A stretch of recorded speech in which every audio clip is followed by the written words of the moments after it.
First thing is that born and raised, I'm an atheist. Yep. Like, I have never had faith in a higher power during my life. Right? I do not have faith in the Bible as a source. What proof do you have outside of that? Good. The first piece of evidence, not proof, but the first piece of evidence that points me to God is order and design do not come out of chaos by chance. Right. Order and design point to some type of intelligent mind. Biology student myself. Yes. I'm a firm believer in kind of principles of evolution. Good. That kind of thing. Let me just hop quickly on though. Yeah. Where is the creative mechanism in evolution? Because I believe in evolution as a process, but where is the creative mechanism in evolution? I don't think I fully understand the question, but How do you get something from nothing in evolution? the thing is that it didn't come from nothing. I forgot what the exact title of the experiment, but there is this idea that the primordial soup, right? Yeah. The oceans of a primordial Earth with Sir, I think we can bring this one to a conclusion fairly quickly. I am convinced that before the Big Bang, there was nothing. right. Okay, and that's what Einstein acknowledged. And that's why Einstein tried to beat the Big Bang mathematically. I see. And he introduced a fudge factor to try and prove that the Big Bang was not true. Because Einstein understood, if the Big Bang is true, my pantheism, which means everything is God, is wrong. There's a creator. Because everything that has a beginning has a cause.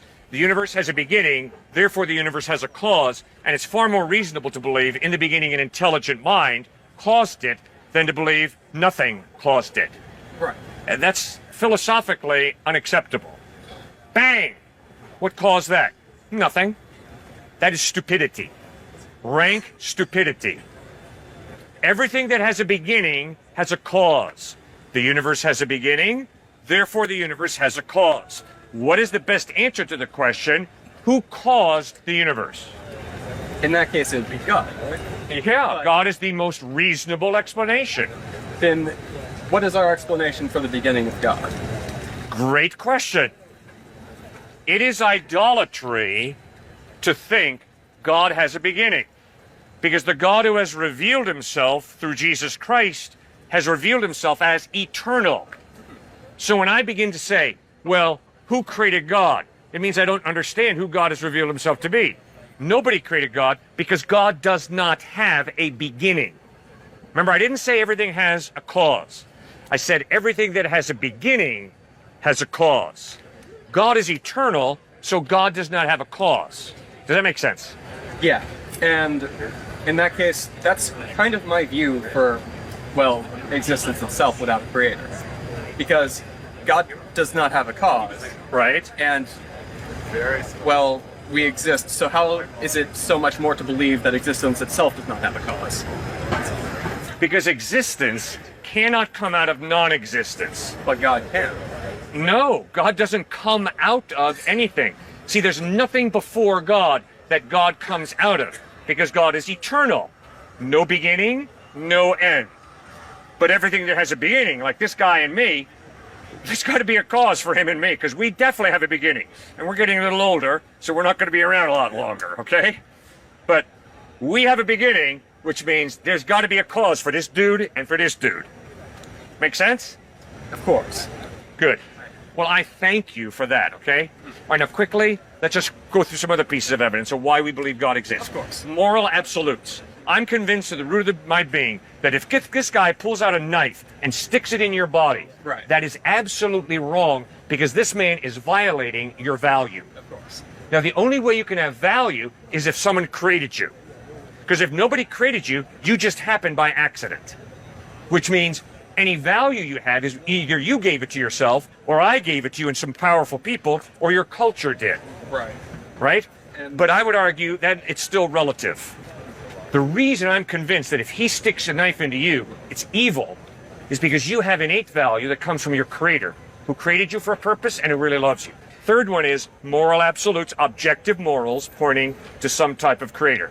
Fourth one is this: your rational mind. Does it come from the non-rational, or does it come from the rational? An atheist is someone who says, my rational mind comes from the non-rational. I can't. That doesn't make any sense. The rational comes from the rational. The rational does not come from the irrational, which is why, not that I've proven God, but it's evidence that it's more reasonable to say we come from God, not that we come from the non-rational. Okay. Does that make sense? Yeah, I believe so. Define the rational and the non-rational. I don't think I understand where we come from. All right. You have the ability, and hopefully I have the ability, to think rationally. All right? That is why, if I make a rational mistake, you're going to look me in the face and say, Cliff, that makes no sense. Right. That's irrational. Okay, my ability to think rationally comes from rational being. It doesn't come from this. This has no ability to rationalize. Neither does that tree. Of course. But you and I do. So is it more reasonable to think that our ability to reason comes from a rational being, God, or is it more reasonable to believe that our rational talent comes from the non-rational, just from matter and energy? This is difficult for me because I just see us on different wavelengths, honestly. Like, we do believe different things, apparently. Yes, we believe different things. And You'll be next. just for these pieces of evidence, I see these coming from not a higher power, but from necessity. From necessity. Well, what does that mean? Because, say, coming from my point of view, every piece of a human comes from a piece of effort. Like, every piece of a human is part of necessity and gives someone more chance of survival. So, say our morality. I see you didn't like that. Say morality. If he were to stab me, say we're part of the same tribe, Yeah? ancient human. Yeah? If he were to stab me while we were out, say, gathering berries, he can't. The tribe has lost a member.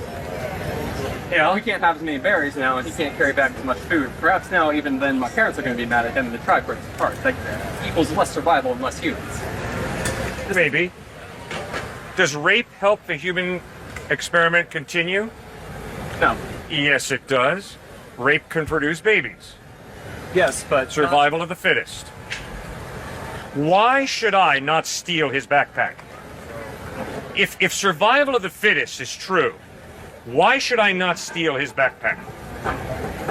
Well, the thing is that you're part of the same tribe. So what? We're part of the same society. That doesn't benefit anybody. If you are of different tribes, that isn't necessarily immoral, at least in the human perspective. No.